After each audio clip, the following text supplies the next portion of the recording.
রাসূল সাল্লাল্লাহু আলাইহি ওয়াসাল্লাম বলতেছেন, একজন সাহাবী বলতেছেন, ইয়া রাসূলুল্লাহ, ইয়া হাবিবাল্লাহ, আমার সন্তানের প্রতি আমার দায়িত্ব কতটুকু পরিমাণ? 1 মাস না 1 বছর না 10 বছর না 20 বছর? আল্লাহ রাসূল সাল্লাল্লাহু আলাইহি ওয়াসাল্লাম বললেন, ওই সন্তান যে মা পেটে ধারণ করলো, ওই সন্তানটাও পেটে ধারণ করার পর থেকে নিয়ে যখন সন্তানটা দুনিয়াতে আসবে, পদার্পণ করবে, ওটা মায়ের দায়িত্ব শেষ হয়ে গেল।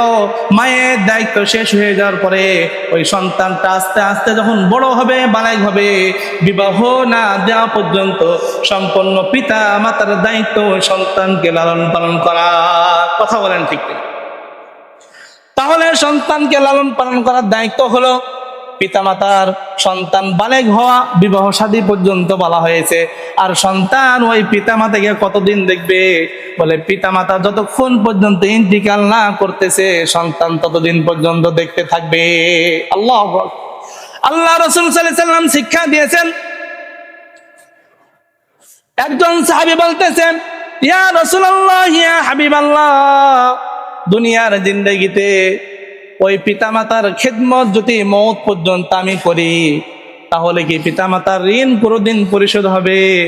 আল্লাহ রাসূল সাল্লাল্লাহু আলাইহি ওয়াসাল্লাম ওই সাহাবীকে বললেন যে, তোমার মাথা থেকে নিয়ে পায়ের তালু পর্যন্ত সমস্ত চামড়াগুলো ছিলে যদি পায়ের জুতা বানিয়ে দেওয়া হয়, জীবনে কোনোদিন তিনাদের ঋণ পরিশোধ হবে না। আল্লাহু আকবার। আল্লাহ রাসূল সাল্লাল্লাহু আলাইহি ওয়াসাল্লাম হাদিসের ভিতরে বলেন, ক্বালা রাসূলুল্লাহ সাল্লাল্লাহু আলাইহি ওয়াসাল্লাম, আল জান্নাতু তাহতা আকদামিল উম্মাহাত। কোথায় জান্নাতের সনদ নিতে যাচ্ছেন? আটরশি, দেওয়ানবাগি, মাঝ ভান্ডারি কোনো ভান্ডার আপনাকে সনদ দিতে পারে না। বলে সনদ যদি নিতে হয়, পিতা মাতার খেদমত করেন। আল্লাহ রাসূল সাল্লাল্লাহু আলাইহি ওয়াসাল্লাম বলতেছেন, এর বিকল্প কোনো কিছু হতে পারে না। জান্নাতের সনদ তিনাদের পায়ের নিচে রয়েছে। সুবহানাল্লাহ।